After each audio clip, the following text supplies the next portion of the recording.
Hello my dear friends, welcome to Mathemastry YouTube channel. मेरा नाम है उमेंदर सिंह और आज की वीडियो में हम स्टार्ट करने जा रहे हैं with the very new subject that is deep learning. तो आज की वीडियो में हम देखेंगे introduction to the deep learning. Deep learning क्या होती है, क्यों हमें डीप लर्निंग को पढ़ना है, क्या उसके एप्लीकेशन है, each and everything we will be covering in this video. तो स्टार्ट करते हैं। जो उनमें से टॉपिक हमने करने हैं इस वीडियो में, that is topics to be covered. First है what is deep learning, deep learning क्या होती है। Second one is why deep learning, क्यों स्टडी करना है, डीप लर्निंग क्यों चाहिए हमें। Then application of deep learning, deep learning की कौन कौन सी जो एप्लीकेशन है जो कि हम रियल लाइफ में इंप्लीमेंट करते हैं। तो स्टार्ट करते हैं। What is deep learning, deep learning हमारे पास होती क्या है।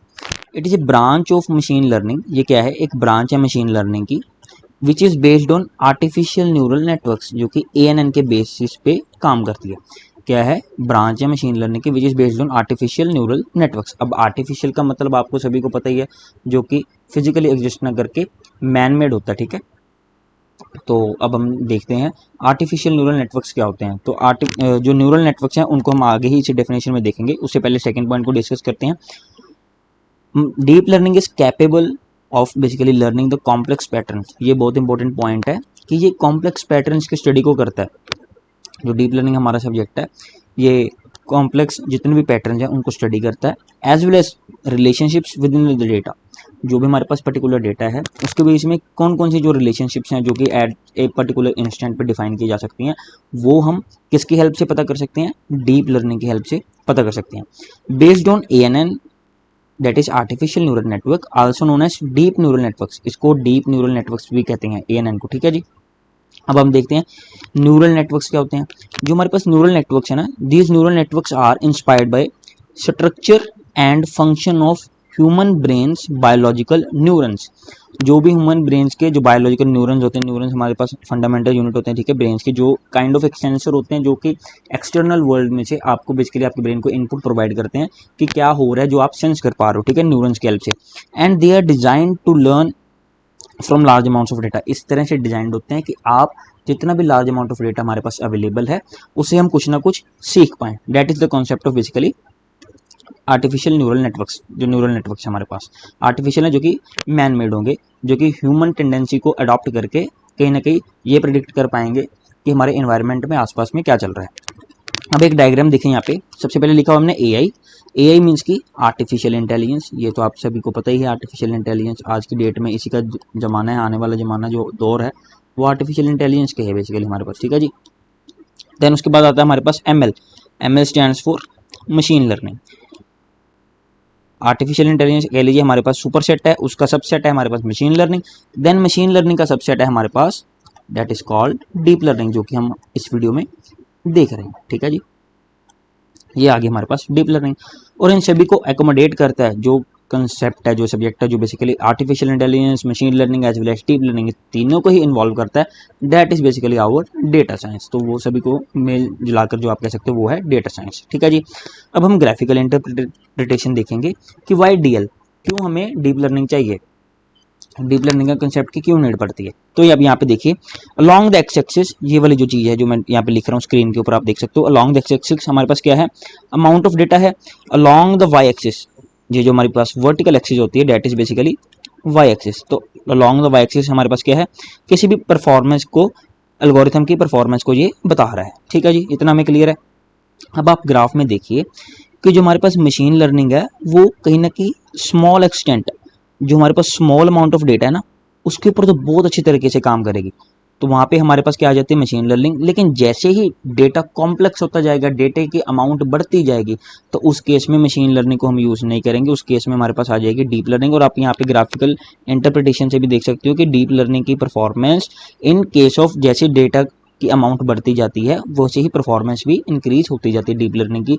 So deep learning is the concept where we are going to deal with a large amount of data. The data may be structured as well as unstructured but complex data, more importantly जो भी हमारा data है वो complex data है, उसके साथ ये बहुत अच्छी तरीके से डील कर पाएगा। लेकिन एट द सेम टाइम जो मशीन लर्निंग है वो सिर्फ एक स्मॉल अमाउंट ऑफ डेटा के ऊपर ही काम करेगी।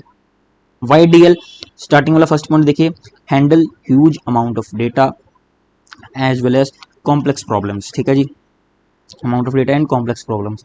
जो डेटा है हमारे पास, यहाँ पे आप एक चीज नोट कर लीजिए, जो हमारे पास डेटा है यहाँ पे, either it can be structure data जो हमारे पास डेटा है वो स्ट्रक्चर डेटा भी हो सकता है, ठीक है, और either it can be unstructured data.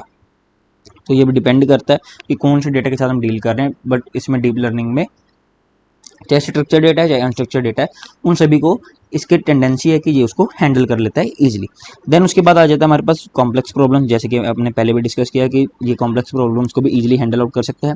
Then उसके बाद आता है हमारे पास फीचर्स एक्सट्रैक्शन का कॉन्सेप्ट। फीचर एक्सट्रैक्शन क्या कहता है, that is we don't need to provide features of object to train our model manually.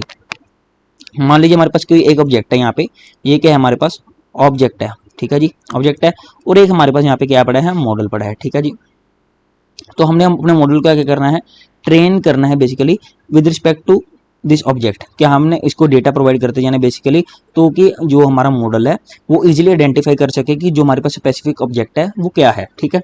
तो यही हमारे पास है फीचर एक्सट्रैक्शन। लेकिन जो मशीन लर्निंग का कंसेप्ट क्या कहता है कि हमें मैन्युअली इसको अप्लाई करना है। यहाँ पे लिखा हुआ है ना मैन्युअली, वर्ड लिखा हुआ है कि मैन्युअल, मैन्युअली की मीन्स कि ह्यूमन को खुद मॉडल को ट्रेन करते जाना है कि ये हमारे पास पर्टिकुलर ऑब्जेक्ट है, ये उसकी प्रॉपर्टीज हैं, ये उसकी स्पेसिफिकेशन हैं, सारी डिटेल्स वो मैन्युअली प्रोवाइड करेगा मशीन लर्निंग के कंसेप्ट में। लेकिन डीप लर्निंग के कंसेप्ट में ऐसा नहीं है। डीप लर्निंग क्या कहता है, अगर आपने थोड़ी सी भी इंफॉर्मेशन उसको मॉडल को प्रोवाइड कर दी तो उसके रिगार्डिंग वो सेल्फ जनरेट कर लेगा बहुत सारी डिटेल्स, बहुत सारी स्पेसिफिकेशंस को। तो वही क्या कहता है फीचर एक्सट्रैक्शन का कंसेप्ट कि we don't need to provide features of object to train our model manually. हमें बार बार उसको मैनुअली ट्रेन नहीं करना है किसी पर्टिकुलर ऑब्जेक्ट के रिगार्डिंग। एक बार थोड़ी सी इन्फॉर्मेशन दी, वो अपने आप ही मेजॉरिटी ऑफ द इन्फॉर्मेशन को एक्सट्रैक्ट कर पाता है। That is the main reason that we are going to use the machine learning. इसी कारण हम क्या करते हैं, सॉरी डीप लर्निंग, यही मेन रीजन है कि हमने डीप लर्निंग को मशीन लर्निंग के ऊपर ज़्यादा प्रेफरेंस दिया। लेकिन है उसका सबसेट है ये बेसिकली, ये भी ध्यान में रखना आपने। At last but not the least हम डिस्कस करेंगे what are the basically applications of the deep learning, कि जो हमारी डीप लर्निंग है वो रियल लाइफ में कहाँ कहाँ पे इंप्लीमेंट की जा सकती है। इमेज क्लासिफिकेशन स्टार्ट करते हैं। जो हमारे पास डीप लर्निंग के मॉडल हैं वो यूज़फुल हैं, क्लासीफाई कर सकते हैं इमेजेस को किसी भी कैटेगरीज में। जो हमारे पास इमेज क्लासिफिकेशन में क्या आ सकता है, इमेजेस को हम कैटेगराइज कर सकते हैं। Images can be categorize basically, यहाँ पे मैं लिख रहा हूँ categorize into various objects, means की वेरियस जो जैसे कि इनटू लाइक एनिमल्स हैं, ठीक है जी, जो हमारे पास एनिमल्स हैं, प्लांट्स हैं, या फिर कोई भी बिल्डिंग्स हैं, या ऑल अदर एक्स्ट्रा जो इतने भी हमारे पास ऑल अदर ऑब्जेक्ट्स अवेलेबल हैं, ठीक है जी। उन सभी के साथ हम क्या कर सकते हैं, इमेज क्लासिफिकेशन जो कि डीप लर्निंग के कंसेप्ट से हम इन सभी को क्या कर सकें, क्लासीफाई कर सकते हैं, ठीक है जी। उसके बाद हमारे पास आ जाती है स्पीच रिकॉग्निशन। अब स्पीच रिकॉग्निशन का कंसेप्ट क्या कहता है कि जो हमारे पास डीप लर्निंग के मॉडल्स हैं बेसिकली, वो जो भी हम वर्ड्स स्पीक कर रहे हैं वो हम क्या कर रहे हैं, स्पीच टू टेक्स्ट कन्वर्जन। ये इसकी एक एग्जांपल आप नोट कर सकते हो, जाए स्पीच टू टेक्स्ट कन्वर्जन, कि आपने कुछ बोला तो उसने उसका टेक्स्ट को कन्वर्ट कर दिया बेसिकली। ये हमारे पास आजकल के फीचर्स आप जितने भी लेटेस्ट टेक्नोलॉजी है उसमें इनको देख सकते हो कि आपने कुछ बोला तो वो साथ के साथ उसको क्या कर रहा है, उसके रिगार्डिंग टेक्स्ट जनरेट करके दे देता है आपको। वो हो गया हमारी स्पीच रिकॉग्निशन, इमेज क्लासिफिकेशन भी हो गया, ठीक है जी। देन हमारे पास आ जाती है गेम प्लेइंग। तो क्योंकि हम आज का जो हमारा बेसिकली जो यंग जनरेशन है, दे आर बेसिकली जैसे गेम हॉलिक कह सकते हो आप, कि गेम्स के रिगार्डिंग बहुत ज़्यादा इंटरेस्ट रखते हैं। तो ऐसी टेंडेंसी डीप लर्निंग की हेल्प से गेम्स में इंट्रोड्यूस करवाई जा सकती है कि they are able to beat the human experts. जैसे कि हमारे पास कोई भी फॉर एग्जांपल चेस गेम है हमारे पास, ठीक है जी, तो उसमें डीप लर्निंग के कॉन्सेप्ट को यूज़ करके ह्यूमन एक्सपर्ट्स लेवल, जितना भी एक्सपर्ट लेवल का बंदा क्यों ना बैठा हो चेस खेलने के लिए, उसको भी वो हरा दे सकता है आराम से। देन हमारे पास आ जाती है रोबोटिक्स की फील्ड। रोबोटिक्स में क्या हो सकता है, जो हमारे पास deep reinforcement basically learning models होते हैं वो कॉम्प्लेक्स टास्क को बेसिकली एनालाइज कर सकते हैं रोबोटिक्स की हेल्प से। और जितने भी ऑब्जेक्ट्स हैं हमारे पास इर्द गिर्द, जैसे हमारा एनवायरनमेंट है, तो कुछ कौन कौन से ऑब्जेक्ट्स हैं उनको एनालाइज करके उसके रिगार्डिंग जो भी डेटा जनरेट है उसके रिगार्डिंग वो एक्ट कर सकते हैं। That is with the help of deep learning only. उस इसको पॉसिबल डीप लर्निंग की मदद से हम बना सकते हैं। देन हमारे पास आ जाता है इसका कंसेप्ट मेडिकल फील्ड में। मेडिकल फील्ड में हमारे पास जैसे कह लो आप कैंसर जो कि डिसीज़ है उसके पर्टिकुलर सेल्स को स्टडी करना, वो डीप लर्निंग की हेल्प से हम कर सकते हैं, क्योंकि डीप एनालिसिस कर सकते हैं डीप लर्निंग की हेल्प से कि क्या जो भी हमारे पास आपने डिसीज़ है उसका क्या एक्सटेंट है, कितने अमाउंट है, जो भी वेरिएशन हैं सब कुछ स्टडी किया जा सकता है with the help of deep learning. Eight last but not the list self driving cars. आपने टेस्ला का नाम सुना होगा, बेसिकली सेल्फ ड्राइविंग कार्स का कंसेप्ट उसमें लेकर आए थे एलन मस्क हमारे तो सेल्फ ड्राइविंग कार्स हैं जो बेसिकली वो डीप लर्निंग की हेल्प से ही चलती हैं।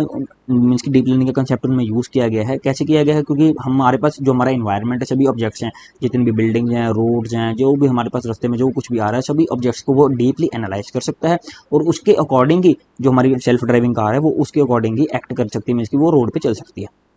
सो आई होप जितना भी मैंने कंसेप्ट आज आपके साथ मीन्स की डिस्कस किया that is regarding the deep learning, वो आपको अच्छी तरह से समझ आएगा। मीन्सली 3 कंसेप्ट ही थे कि व्हाट इज डीप लर्निंग, क्यों हमें डीप लर्निंग चाहिए, डीप लर्निंग होती क्या है, why deep learning, what is the need of deep learning and what are the applications of the deep learning, तो क्या इसकी एप्लीकेशन है।